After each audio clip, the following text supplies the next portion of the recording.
Hello, and welcome to the Alex T. Jones Racing Podcast. Today, I've got a special guest. I have James Roberts alongside me. How are you doing today, James? Evening, Alex. Evening, everybody. I'm doing really well, thank you. I hope you've had a good Christmas. I don't know about you, but I'm looking forward to a bit more racing come March and April. There's only so much stuff you can do around the house in January and twiddle your thumbs. But yeah, how are you doing, Alex? Yeah, I'm good. Thanks for asking. And yes, I mean, Christmas was a good time. And we were just talking about that, which was a very good thing. But for any of my listeners who are unaware, James Roberts is a photographer who goes through a lot of the paddocks, predominantly around the BRCC. And James, what I'd like to know is how you started with the photography. Yeah, well, if I'm being honest, it was in the BRCC paddock. Back in 2006, my dad used to do some racing, and I literally used to help him out with the car when he used to do it. So it was sort of tin top racing. It was more of like an all-comers race. But yeah, but basically, when my dad had nothing else, when my dad was out racing, I had nothing else to do while he was out in the car. So there was a camera. I just started taking a few photos and basically quite enjoyed it, and I've been pursuing it ever since, really. And yeah, it has been sort of like a elongated journey, I suppose. I've been probably self-employed doing it for just over 10 years now, so yeah, it's gone from strength to strength, really, and I'm very lucky to be able to do it for a job. I'm glad you really enjoy it as a job because you've taken some awesome photos of me over the years, particularly as we were talking about earlier as well, with the one in the pit lane, which I do quite like. You can't really go wrong with the international pit lane, though. It is a fantastic place. Now everything's finished with the hotel and they've got the bridge. It's really quite a spectacle, and it's a good backdrop for any sort of like any photo or sort of yeah. It's a nice clean area to work in, and it's yeah. We just need to sort of like up the game with the national paddock now. So yeah. It shouldn't be too much longer, but it's just like the BRDC own Silverstone, and for any viewers who are unaware, MSV own a certain amount of tracks from over the UK because they own.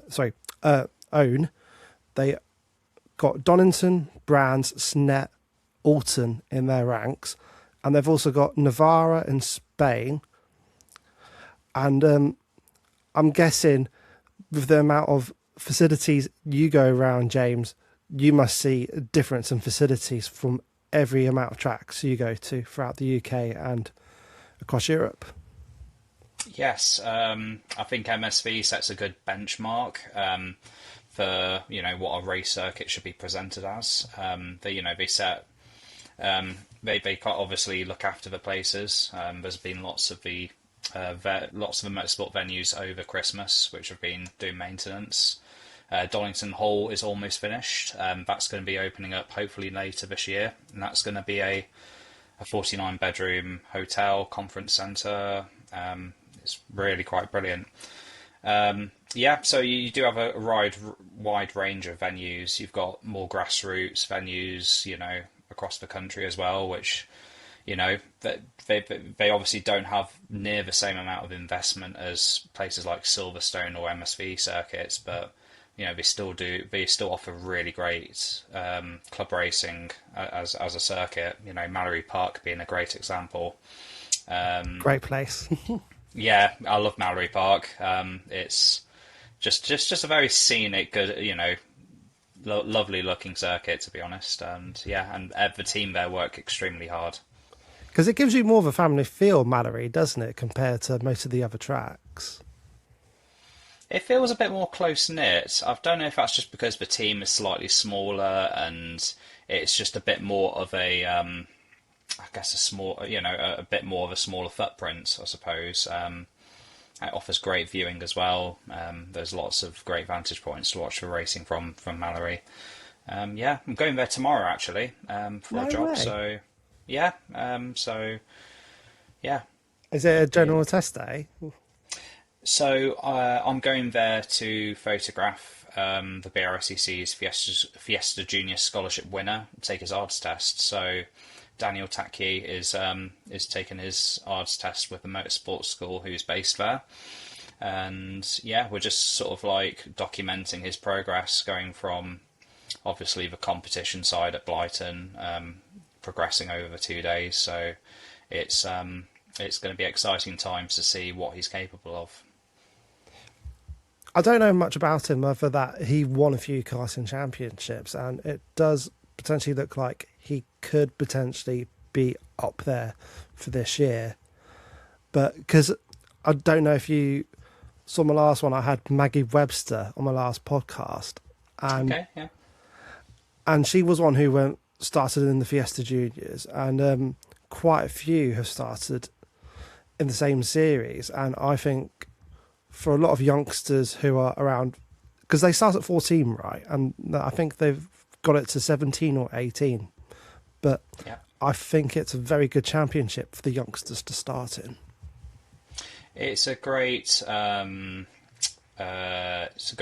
stone for going into, a professional racing career or generally progressing in their motorsport careers. Yeah, there's been a lot of good people have gone through Fiesta Junior ranks. Yeah, it's a good proving ground for talent, and the racing's always very competitive and close, and the grids have been really good as of recent years as well. I remember at one point the grid was down to 4 cars. It was the same year that Joseph Loke was competing in, who's now obviously gone on to do very good things as well. So yes, it is a good championship, and yeah, one of my favourites to watch during the year. That's cool. And I'm guessing you've got, with your photography, you've got a whole range of images you've photoed, and I'm guessing, is there any photos which have really stood out to you, which you like think, oh, I really love that shot with the background and stuff like that? Yeah, do you know what? I've been going through my portfolio over this winter because I've realised I've not updated it in the good part of a decade. But it has given me a time to look through some of my favourite photos, and one that stood out recently was a photo I took during a media day at Silverstone, and this was for what was then called the Silverstone Classic, and I was doing some car-to-car tracking around the circuit, which involves me being on the back of a pickup truck, obviously faced the wrong way towards a grid of cars, which are What does that following the... feel like? I think to a lot of people, when you suggest you're hanging out the back of a car, going 20 to 30 miles an hour around a race circuit, it might feel quite scary or daunting. But you're strapped in with harnesses to the car, so when you realise that there's no harm that can be done and you can't fall out, it feels quite relaxing actually. It's good fun, and you can get some really dynamic looking images. It can be a little bit daunting though at first when you first do it, because you have to communicate with the drivers through hand signals most of the time, and you just have to make sure you're very clear with what directions you're giving, because you can obviously cause problems if there's a miscommunication. But anyway, long story short, I was doing some car-to-car tracking during the Silverstone Classic Media Day, and Tom Christensen, they had done a, I think it was like they were featuring Bentley that year at the Classic. So they had one of these really fantastic Bentley blowers, classic pre-war Bentley. It looks absolutely brilliant. Anyway, least to my knowledge, he was actually coming up at quite a good speed behind the pack of cars I was photographing, and we were going around the exit of Cops, and Tom pins it round the exit on the green tarmac on the rumble strip, and he just kind of like freestyle like looks at me in the back of the pickup truck, and he just gives me this like big sort of like thumbs up and just drives past like these cars at speed. And It was a bit of a once in a lifetime shot because I had the completely wrong settings. The shot shouldn't have worked, and it just turns out his face was tack sharp, facial expression was great. I'll have to send you the photo to use as the cover picture. It's for the podcast. It's really, honestly, it's probably one of my favourite images.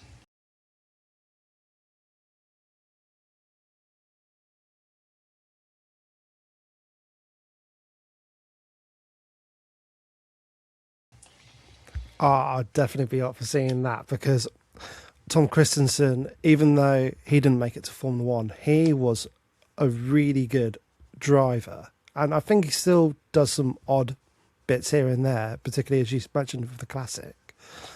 But I remember I was at, I think it was either 2012 or 2013. I went to Le Mans, and that was one of the first times I saw him race. And I thought, wow, we're just seeing him go around.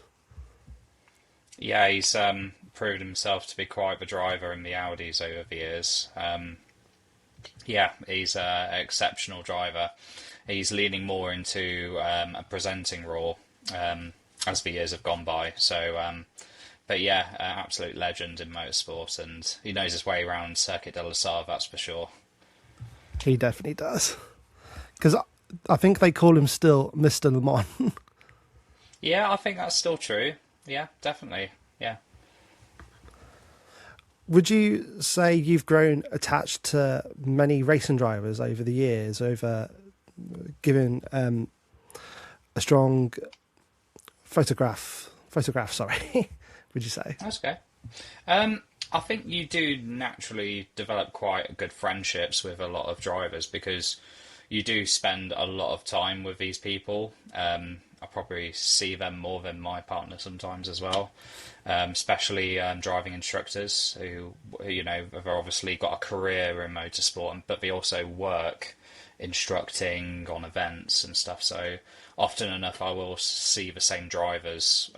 I will see them more, you know, than my partner. So yeah, it's definitely a case that you know you kind of form very good friendships with drivers, and you get more out of a driver from a photographic point of view when you know someone that well. So it's yeah, I'd say so, definitely.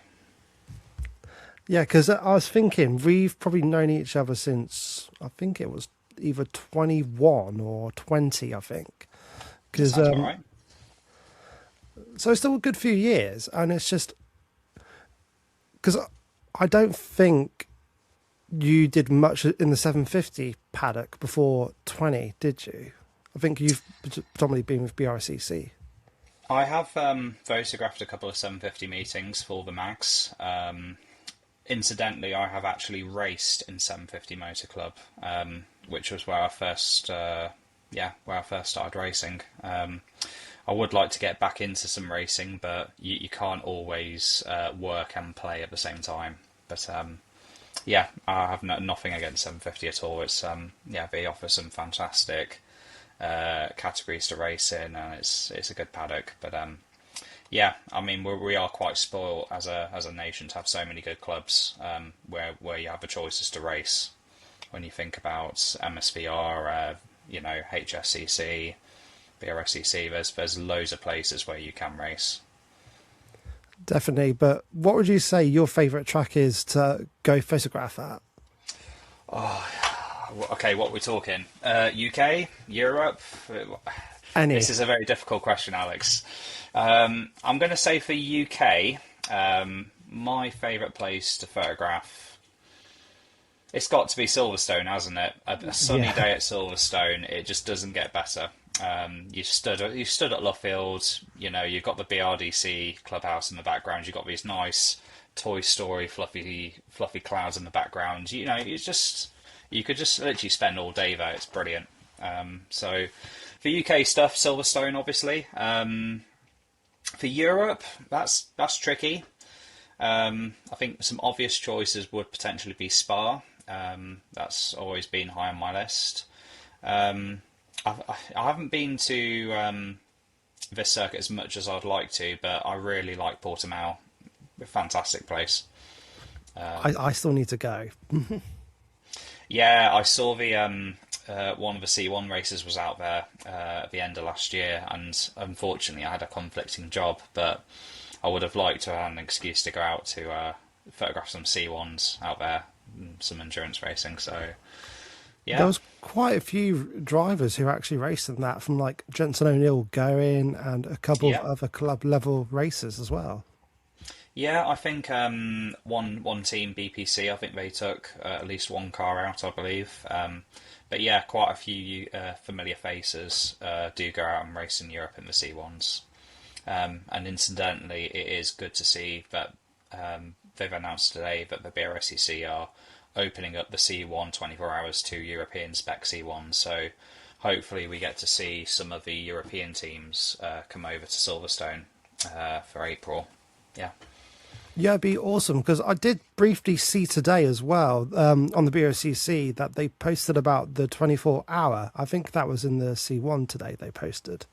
Yeah, that was it. Yeah. I think it's May actually. I don't think it's April. I think I got my dates mixed up. But Yeah, I think it's May as well. I didn't look yeah. at the calendar properly, as it was just like not too long before we start recording.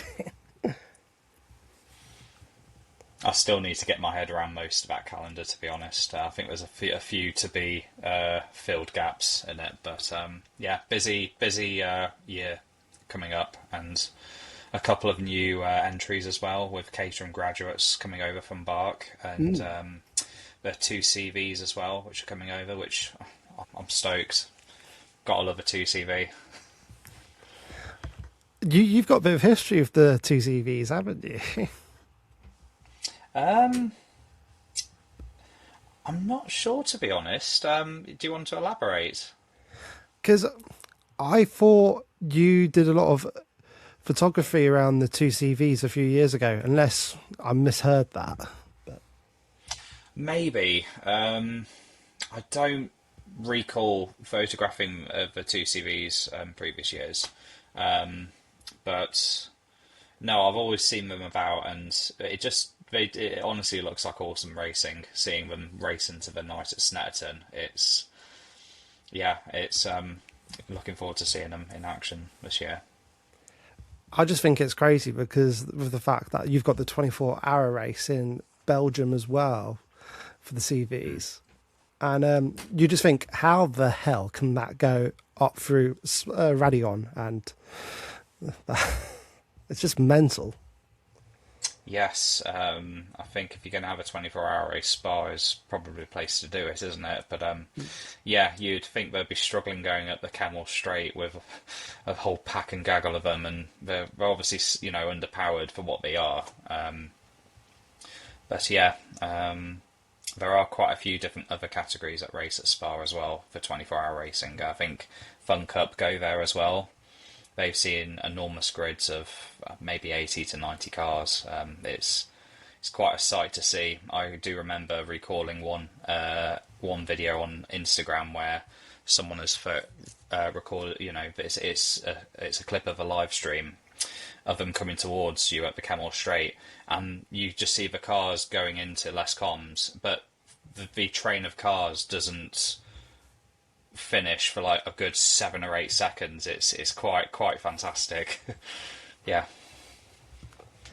I would so love to go to Spa. It's one of the European tracks I would love to go to, amongst Portimao as well. But it's just one of those things where you think, oh, can I go there for the F1, or can I go there for something else? And then you think, how much is a flight? How much is it to ride drive as well? But then you just like you just forget sometimes, just even how much time you have as well. Yeah, I mean, Spa is quite an accessible circuit from the UK, in all honesty. Depending on where you are in the country, you could get to probably Spa quicker than it is to get to Knockhill.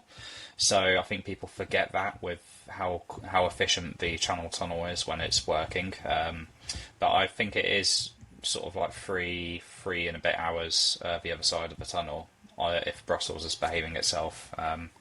So yeah, you need to get out to Spa. You'd be surprised how affordable some of the tickets are to events and accommodation. when you compare it to events like the British Grand Prix. So yeah, you'd be surprised how affordable it will be to get over to Spa, especially when you car share with some friends, and yeah, and you got to go for the beer, chips, and mayo, obviously. So Yeah. Although not good for the racing driver diet.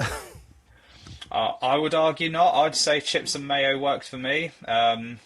Obviously, my track record wasn't that great, but I saw nothing wrong with chips and mayo, to be honest.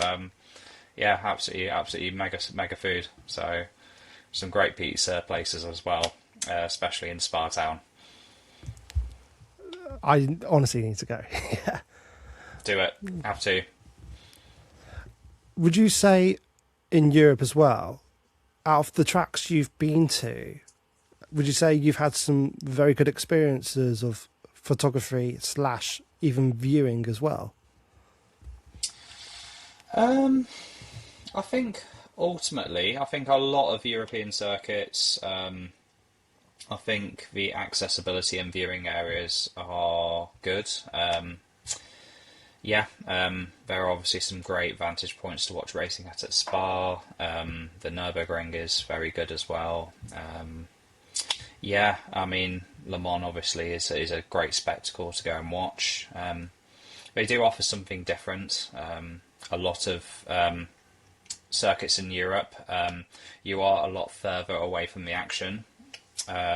So in the UK, we're quite blessed that you are quite close to the action in terms of the viewing areas and the race circuit. So, but with a lot of European circuits, you are sometimes further away from the action. But I think the circuits offer their different strengths. So, yeah. Because it must be interesting going to Knockhill as well, because I think you've been there for touring cars, haven't you? Yeah, a couple of times working with Jacob Ebury crew on touring cars. Yeah, it's a great place. I quite like Scotland as a country anyway. The fact there's a race circuit, in the hills above Dunfermline is a bonus. Yeah, it's they're very passionate fans at Knockhill. I wish I've been back there more recently. To be fair, it's been at least 3 or 4 years, I think. Because I think Knockhill is one of those tracks where a lot of people, even if they're nowhere near, I think a lot of people do want to go to, because it does seem, from a driver's point of view, it seems like a very fun track. And it seems, from a spectator's point of view, you can still see not all the circuit like at Brands, but you can still see a large majority of the track as well. Yeah, the infield offers some really great viewing opportunities. And being around sort of parts of the circuit like Duffer's Dip, and when they're going up the crest, it's just absolutely amazing. It's the way they glide over the crest, and you get some fabulous two-wheeled car shots. Yeah, I think the BRSCC did go there at one point for some club racing. It's a shame they don't go back there due to lack of interest from the competitors, but you can understand that it's a long way to travel for competitors, especially if you're based down in Kent or the Midlands even, it is a big commitment to go and race at Knockhill. I think it's one of those where, because when I raced in Formula V from my time, there was, when they were, just before they did the 50th anniversary, they went over to Ireland Okay. And just trying to remember the name of the track. I think it was either Kirkisdown or one of the other big ones. And the only trouble is, a track like going over to Ireland or going over to Knockhill, as you said, you can't always provide the numbers. But what they did with the V when they went over to Ireland, they deliberately had the Irish V on at the same weekend. So it boosted the numbers. Yeah. And instead of running 2 separate grids, they ran it as just one big grid. And I think if you're going to do that, it helps out massively. And I think it might sway a few more people in the national championships for the likes in Knockhill to do that as well, because then you're just boosting the numbers even more. Oh, without a doubt. I mean, if the Scottish Motor Racing Club could collaborate with some, other clubs, in England, like BRCC 750, CSCC even, yeah, it would give some competitors the option of racing, I suppose, with at different circuits, but then they know that they're still going to be on the grids with, obviously some locals which have got a lot less to travel, I suppose. So, speaking of Irish circuits, so Mondello Park is definitely somewhere I'd love to go to. It might have been Mondello, actually. Might have been. Yeah. Okay, yeah, yeah. But I didn't actually go, but it was just I was hearing from the other competitors who went over, and they said they really enjoyed it. And I think for a lot of people, it's fun to do. Just go access different tracks, not just in the UK.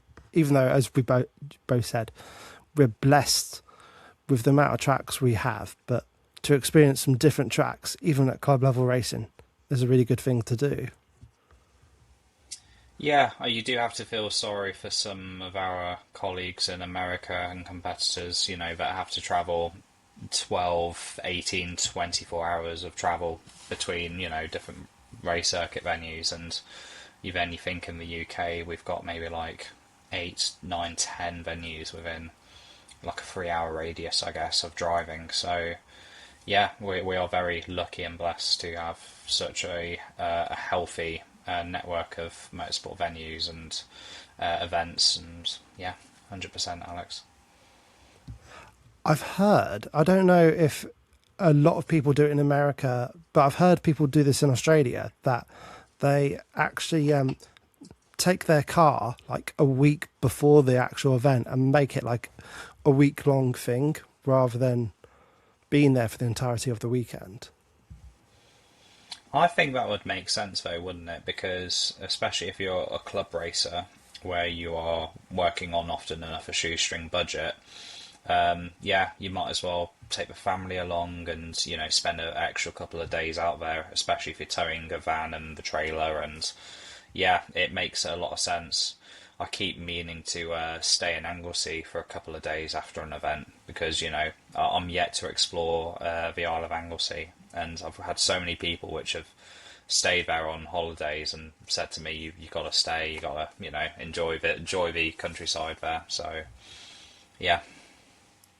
My parents are like that because my mum went to Anglesey as a kid for holidays because my mum's originally from Liverpool, and Okay. that's the reason for her holidays. I recently had my stag do in Liverpool a couple of weeks ago. Absolute blast. Loved Did you that. enjoy it? I did. Yes, thank you. I did. Spent a lot of time in Cavern Club. We did had some good hacks on some go-karting sessions. Surprised me with a hovercraft session as well. That was quite fun. It's definitely exceeded my expectations. That hovercrafts I highly rate. Do you remember years ago? I think it was like early 2000s/90s. You used to have like going to France. You had the hover boats and stuff like that, where you could get over to France. Yeah, I think there was one definitely at Calais, wasn't there? Yeah. They had like a hover boat. Portsmouth had one as well, I think. Yeah, and they just seemed to die off, didn't they? Which is a shame, really, because some of my early childhood memories when you're on the ferry were seeing like the hovercraft boat coming in to land, and you used to think, how are these things? How do they work? It was, yeah, they're incredible machinery, isn't it? And yeah, it's a shame that they died off. I don't know why they have, but I expect it's probably maintenance costs. So Yeah, I think it was maintenance and just how much they were, but yeah. yeah, yeah, and they weren't able to carry a lot in terms of payload, so probably financially and not very economical. Have you been to? My brain's not thinking. It's all right. All right. You've been to Thruxton though, haven't you? Yes, I think I went there last year. Yeah, there's some very exciting news coming out of Thruxton with some new owners on the horizon. So I believe they are doing a lot. They're doing a lot of work there at the moment. Brand new hangars are going in. They're actually going to be knocking down their air control tower as well, and they're going to be turning it into a like a celebrity restaurant as well. So there's a lot going on there. I'm really looking forward to seeing how that circuit progresses. It's one of them circuits that's been in a bit of a time warp actually. So Because I remember when touring cars has always been going there over the years, and I remember in the early 2000s there was a lot of drivers who struggled with church. And do you remember the very big tree, and they had to get rid of it? yeah, it's a bit of a slayer as Church Corner, isn't it? I can't say I've ever driven around Thruxton, but I've seen enough videos on YouTube and touring car drivers going wide to, yeah, probably approach that corner with caution. I don't know if you can go trackside near Church. I know there's a marshal post on the inside, but yeah, it's always probably going to be a good day out for marshals when you're there. You're never going to be a good dull day, is it? Yeah.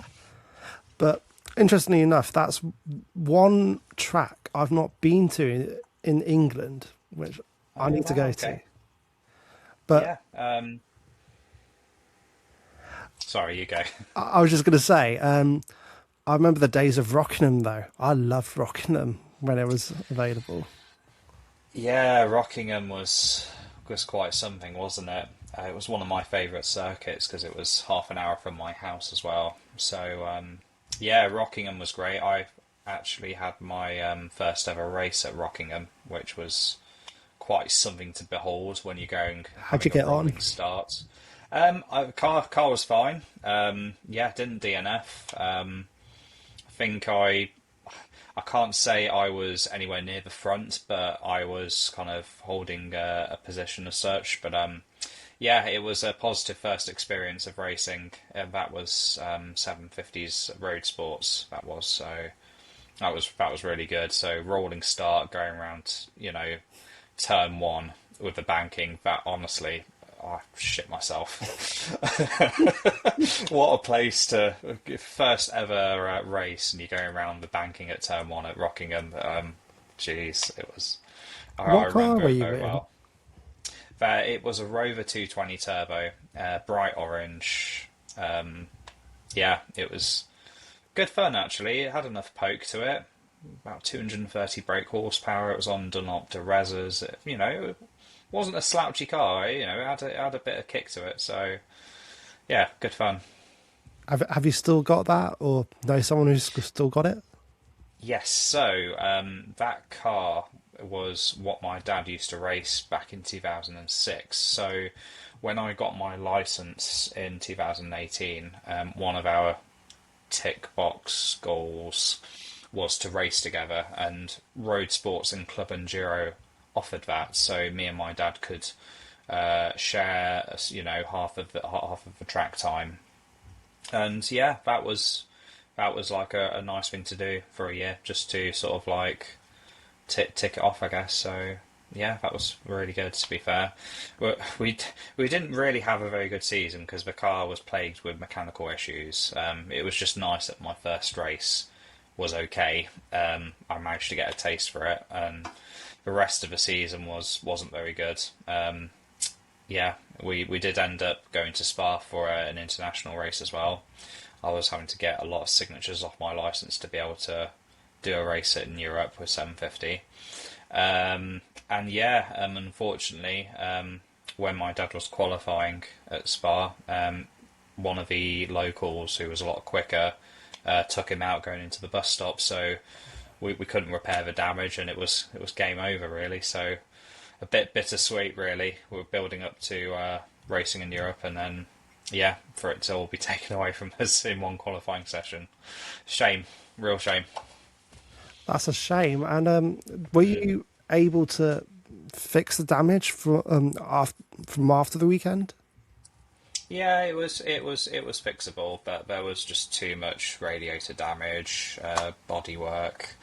Yeah, some damage to the hub. It was quite a hard hit. I think my dad went into the concrete on the driver's left as you're going into the bus stop. So the spectator banking is there, and yeah, it's literally solid concrete on the left. So yeah, concrete one, unfortunately. I can't imagine that ending well at all. No, no, but we've all been there, haven't we? We've all had weekends you want to forget. It's just the nature of motorsport, sadly. And after that year, I thought, right, I should probably take a few more photos and send a few more invoices in because it's not a cheap sport, as you're well aware, is it? Because I think you were at Brands a few years ago when I had probably one of my worst weekends where I went into the tyres coming out of paddock. I think you were there, weren't you? I always say to you guys on weekends, I hope that I don't see you later, because if I do end up seeing you, it's for bad reasons, because you probably met me trackside. Yeah, it wasn't a great day, was it? No, it wasn't. But what else have you raced though, Alex? Because you mentioned Formula V. I think did you do was it a British F4 test? I did two British F4 tests actually, because I Yeah. did one with Chris Dittman Racing when it was called the BRDC F4 car back then. It was the 2015 spec. So I know Yeah. they call it GB3 now, but I mean that was such a good experience, and you just can't think how much downforce those Formula 4 cars have, even if it's the smallest level in Formula level. I mean, before you still got the F1000s and Formula V and stuff like that, but for Formula 4, it's for the downforce, it's amazing. And you just struggle to get your head around the fact that, because I did my test at Donington with Chris, and I remember the first time I went through Craners, I didn't do it flat, and Okay. but then when I got more confident to do it, it's such a good feeling when you do it. Because Yeah. I don't know about you, but Donington's my favourite track, and it's just Craners is just one of the most iconic corners in English motorsport. Yeah, I'd say so. To be fair, it's yeah. It wasn't so nice yesterday on my general test when it's freezing cold and really grey. But when Donington is nice, it is like you say, it is a iconic. It is a good place. So, but do you miss single seater racing though, compared to obviously Mazda racing? Do you miss competing in single seaters? Well, admittedly, I won't lie, I do miss it, but the only trouble is with single seaters, you need. I mean, it's the same scenario for most of motorsport where you need the funding to do it. Yeah. But it's just, I'm never going to slag off Formula V because it is a very good junior series / for the gentleman drivers who want to do it. But it's just, you need to do an engine rebuild at the end of every year. Yeah. And if you want a good engine, you need to be spending almost $5,000 for an engine. And it's just, when in, I think it was 2016 or 2017, I remember there was one guy called Maurice Gloucester, who, Okay. I don't know if you've heard of him, but he I'm afraid no. Go on. but he did an engine rebuild before at the halfway point of the season, and at Anglesey, because he was a good driver. I haven't heard much of him recently, so I don't know what he's up to. But as soon as he did that rebuild, he was flying. He was in the top 6 at Anglesey, and you just think, if you want to do a rebuild during the season, it's a good thing to do. But if you don't have the budget, it's mental, because with V, the downside is you've got the original engine block from the 60s, sorry, because that's a good thing about V. It takes everything from the original Volkswagen Beetle and they try to keep it as simple as they can. Yeah. But when you've got technology from back then, the 60s, this part starting to become scarce now, particularly for the engines. And it got to a point in my last year, in 2020, where Phil Foster, who is a really good team owner and very good friend of mine, and he was starting to have to build his own parts of, like, not the conrods, but the actual pistons itself to actually help it. Yeah, it's frustrating when you're basically racing against someone else's checkbook, I suppose, isn't it? It can be everything from tyres to, yeah, like you say, engine rebuilds, and it can build a unfair advantage, I suppose, to someone who's running on a more leaner budget. So, yeah. And it's like, for a lot of the series out there, you can survive, speaking of tyres, you can survive like one or two sets if you're on a budget. But it's like, if you're on slicks, in a championship which needs slicks tyres, you need to be going through almost a set every weekend, unless you've got a championship which limits the amount of tyres you have. And that's why I think it's good with Super Cup, because although they're not slick tyres, they're kind of semi-slicks, still like road tyres essentially, but not quite. Yeah. I think the limit last year was 16 tyres in total. So that meant you couldn't go any more than the 4 sets. But so, okay, so it's a Friday afternoon, it's fine. But yeah, I think it's good to limit the sets you can from a championship, because then you're not spending as much money. But if you're a privateer who's not running with a team, you don't want to spend as much money on tyres. And dependable on, because no privateers are really going to have as much as like a team who's got a real proper trailer, and a privateer can only hold maybe about 8 tyres in total in their trailer, or maybe a few more. Yeah, on the tyre racks on the back of a trailer, it's normally about 8, isn't it? On the racks.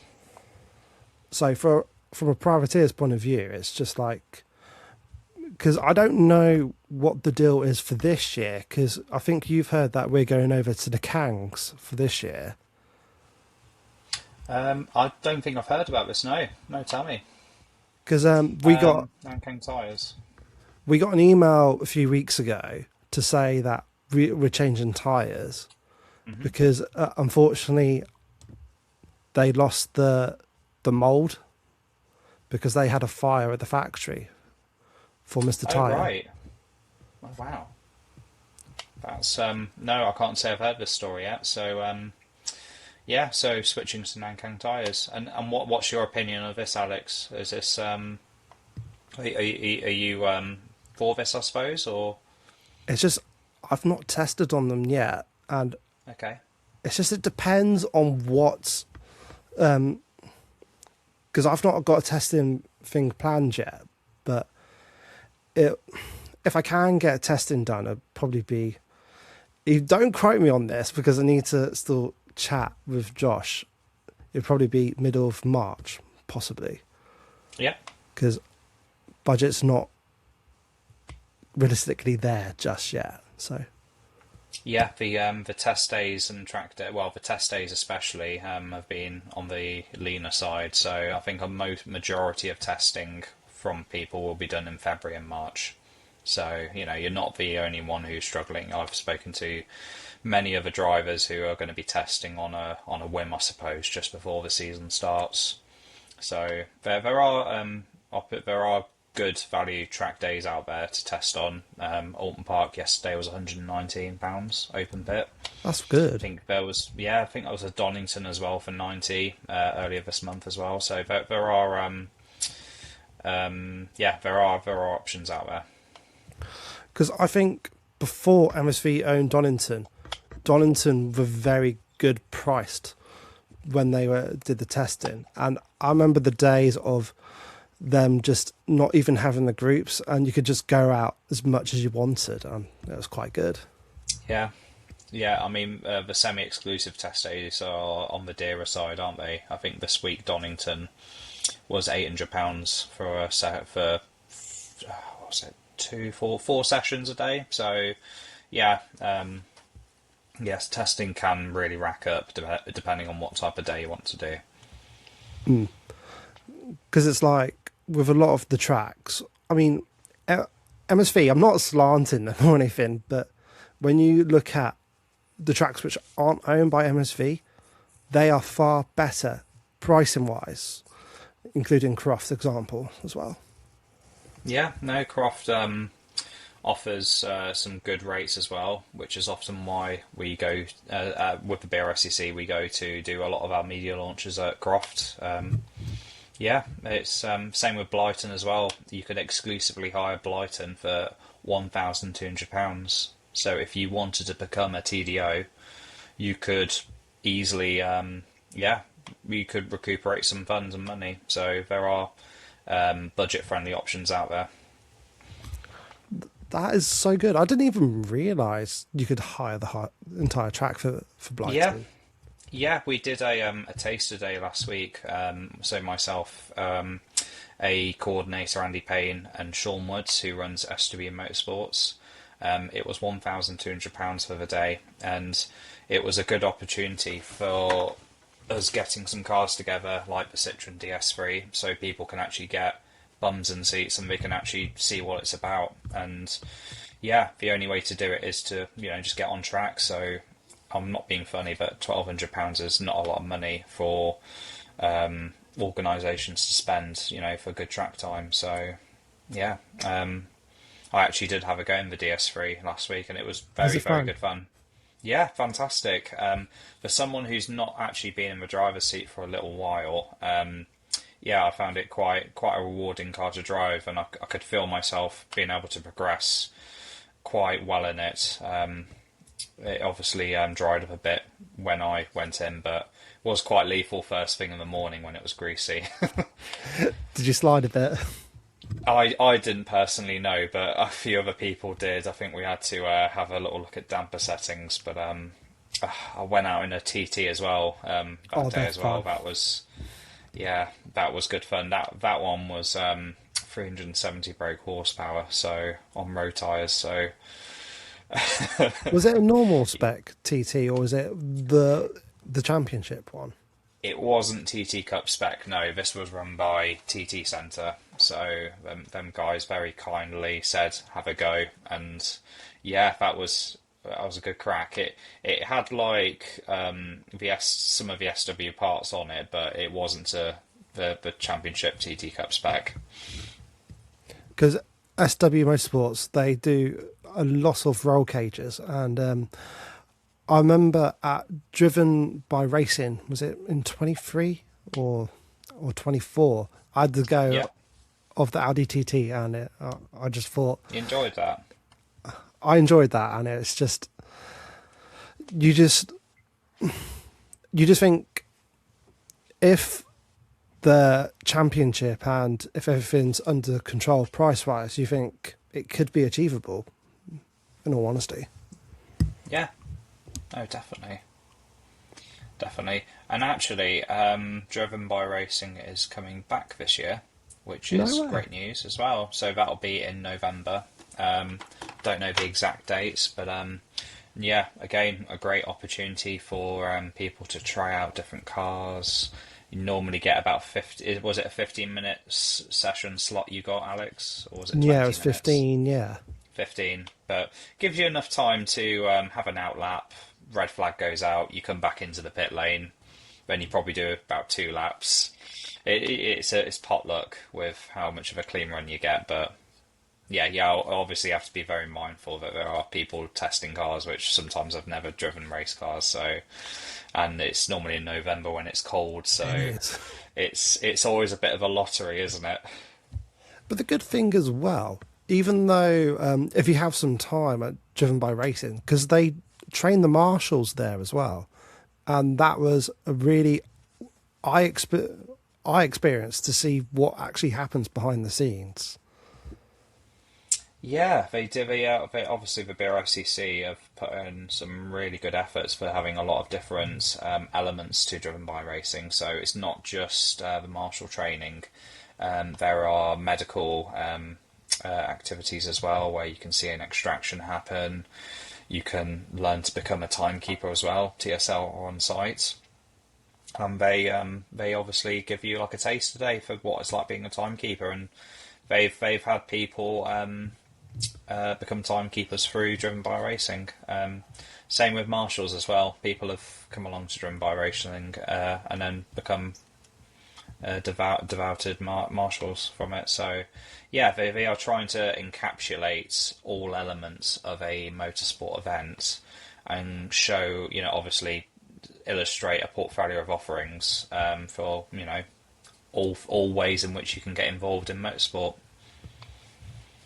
Yeah, because I think for any of the viewers who listen, I think you definitely, as you said, with it coming back, I'm really pleased with that, because the tickets are fairly cheap. And I think when I last went in, either 24, I think, from memory serves, I think it was either a free ticket or something like 20 quid. They're very cheap. I'd say for anyone, go give it a go and have a look. Yeah, from memory, I believe it was a free ticket, but you had to register for it online. So you would obviously just get a digital e-ticket. I can't comment if it's going to still be a free event. I would assume it would be, because that is part of the novelty, I guess, of it, because you can just turn up and have a look around, and all the garages are full of different exhibitors, everything from trailer manufacturers, sim manufacturers as well. So yeah, it's well worth going to. And you get to have a session if you want to. For, I'm guessing if the DS3s go, they'll be one of the cheapest cars, including the C1s as well. So I'd say if it's not just restricted to anyone with a motorsport license, I'd say go give it a go. Yeah, definitely. And I can imagine Ginetta will be there as well.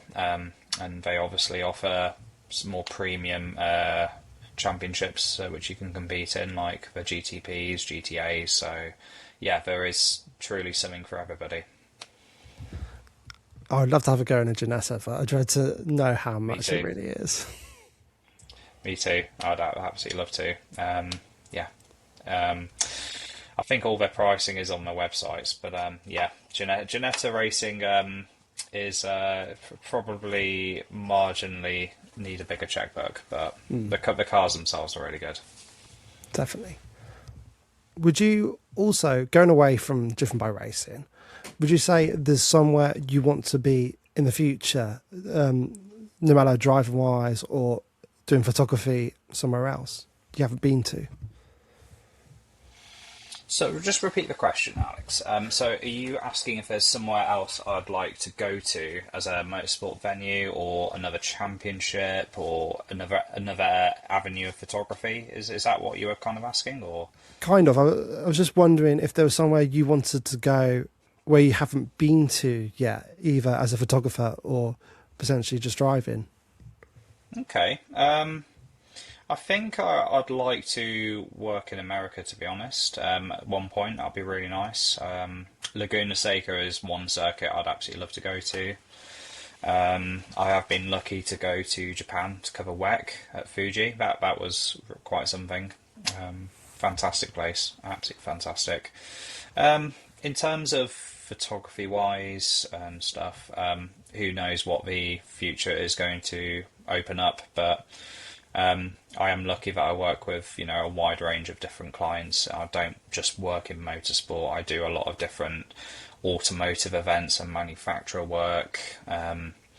Yeah, and often enough I do end up picking up this other photography work as collateral stuff, but through drivers, because funny enough, a lot of drivers are business owners. So yeah, you do end up networking with a lot of different business owners and people in events. So yeah. But primarily, I always work in motorsport because, yeah, I honestly believe that specialising in something is better than being a jack of all trades. Awesome. I didn't know you went to Fuji though. What year was that? Yeah, that was. Ooh, I'm trying to think about this. It was the year Janetta launched their LMP1 program. So I think that was like, JAP sent me. Was yeah. it 2018? It was. I think it I think it was either 2017 or or 18. 17 maybe. Yeah, Yeah. yeah, 17, 18, that sort of year. Yeah, you've got spectators having barbecues trackside. You've got people dressed in all sorts of costumes. The fans are just nuts. But just generally, Japan is just mental. It's you feel like you're in a Pokemon game when you're on the subways in Japan. I can't describe it. It's quite something. I've heard that Japan is very motorsport obsessed as well compared to us as well. Yeah, quite a few of my friends import cars from Japan's, and you get some very interesting specs of cars which you obviously don't get in European markets. So I think with the way that second-hand prices of cars are at the moment, a lot of people are choosing to import, these interesting cars from Japan. So like the idea that you can get a Toyota Corolla GR is so cool in my opinion. It's who wouldn't want a Toyota Corolla GR? They think look brilliant. They do, yeah. Yeah. What would you say is probably one of your favourite standout motorsport memories then?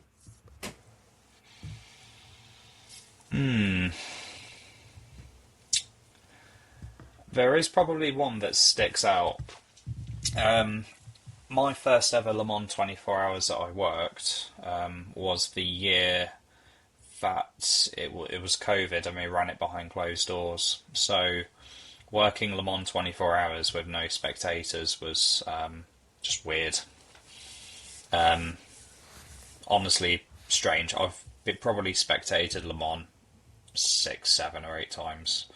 A lot of years, but being on that side of the fence working essentially like a test day, just weird. Really, really strange. I can't quite describe it, to be honest. It must have been so weird because I've only been once and I thought the atmosphere was amazing. And yeah, as you say, it must have just been completely bonkers that no one was there. Yeah, you obviously got, a full grid of cars going around the circuit, and yeah, it honestly just felt like a very elongated test day. Yeah, it's just the fact that there's no live music, no car parades, the village is pretty much empty, just really strange, really, really strange. That is probably a standout moment for me. Could you imagine going around Le Mans just as a general track day? That would be amazing. Yeah, I mean, they probably do track days on the Bugatti circuit, which is the shorter one. It takes like a right after the Goodyear Bridge now, if that's what we've got to call it now, the Goodyear Bridge. But have you heard it's going though? Yeah, but Dunlop has always been owned by Goodyear, so I kind of get the reason, but for sentimental values, I don't. They should have kept it as the Dunlop Bridge. So yeah, shame really. But actually having a track day though on the full circuit, that would be quite something, wouldn't it? And one thing, I know I've said it to you before, but I would so love to take you out in the Mazda at some point as well, so you can experience that. Yeah, we've got to do it at some point. We should organise something. Yeah, it's quite fun going around as a passenger sometimes. I did that on Park this week actually with a couple of mates. So we had a few cars out. It was a Series 1 Elise, Renault Clio 197, and it was just nice. Didn't bring any cameras at all, and it was just nice just to socialise and chat with people. and not feel like you're rushing off to go somewhere else quickly, or you had to get back for a parc ferme or an assembly area. It was just nice, just going with the flow and relaxing. It was, yeah, it'd just be nice just to socialise with people a bit more and be less busy, which it often is on motorsport events. Yeah. Yeah. So, what are your plans going to be for this year then, Alex? Are you going to continue racing with the Mark III and Mazda MX-5? Yeah, I'll definitely be racing in the Mark IIIs this year. Nice. And I'm going to try and do the full year, but the issue is sponsorship at the moment, so we'll see on that one. It's always a tenuous time of the year for all drivers and teams, raising that interest and the additional funding needed from sponsorship. So yeah, it's always a touch and go time for everyone this time of year. So, but I'm sure I'll see you out later this year, definitely. Yeah, and I would say though, the one thing I'm really disappointed with, even though it doesn't fare me well, is brands. There's no brands on the calendar for this year. Can't in the say Masters. I actually noticed that change, but yeah, Brands Hatch is always a fan favourite though, and obviously for us guys as well, isn't it? Yeah, that's an interesting observation. Yeah, but I've seen with some of the other BRCC events, they are going to go to brands anyway. I imagine it is like a big jigsaw puzzle though, so it is difficult to try and piece together all the different formulas throughout the year and trying to figure out where each category can compete and race, and just trying to organise it all. So obviously, you know, it would be nice for everyone racing across all categories to go to Brands Hatch because it is such a staple, but sometimes it can't always happen though, can it? Yeah. The one thing I'd like the BRC to do, because I know Miata does it, but it would be nice for the BRCC to actually get the full track available at brands if they can. But I know for a lot of clubs, it's really hard to get anyway. I think MSVR especially keep that sort of like that ace card in their hand, because that they can ultimately price out other clubs from using the Grand Prix circuit, and obviously offer arguably one of the best circuit configurations in the country to themselves. And why wouldn't they? I mean, it is fantastic, isn't it? Especially, I only probably go there for British GT and an on track day, and so yeah. Because I've only done it once, and I'd like to do it again. It's just my issue is with. I think a lot of people in club racing will understand that with pricing and stuff like that, you'd rather be in one championship than go off to another championship and spend more money on yet even more tyres. Yeah, this is it, isn't it? Because obviously there are different controls in place, including tyres, between different championships. So yeah, it's trying to keep a fixed cost, isn't it, without it spiralling. Because I will also say, I think it'd be better if in the future, they don't have to, but I think it'd be good if Miata and the BRCC can actually talk about staying on one tyre. Then that way it makes it a lot easier for the other competitors as well. Do you know what? That is probably the most sensible suggestion I've ever heard. Who would have thought that, eh? Yeah, two clubs talking to each other. British GT and touring cars, they need to do it, don't they? Yeah. They do. And it's just because Miata's changing tyres again, I think, for this year, but I can't remember what they're going to. I was speaking to someone recently about this, so I should remember it. Yeah. I can't remember if it's Toyos or they used to race on Toyos, but I can't remember. I can't give you an accurate answer, unfortunately. Yeah. And for the last thing, before we go, what is your on the socials for everyone to go give you a follow? So it's really simple. Facebook, it's at James Roberts Photo. So that's nice and easy to remember. And it's the same for Instagram. So at James Roberts Photo. I would like to give you my details for X, but I don't really use it anymore. So yeah, I'm most active on Instagram if I'm honest. So yeah, well, that would be probably the best way to reach out. Brilliant. Okay. Thanks for listening, guys. Thank you, and see you at the next one.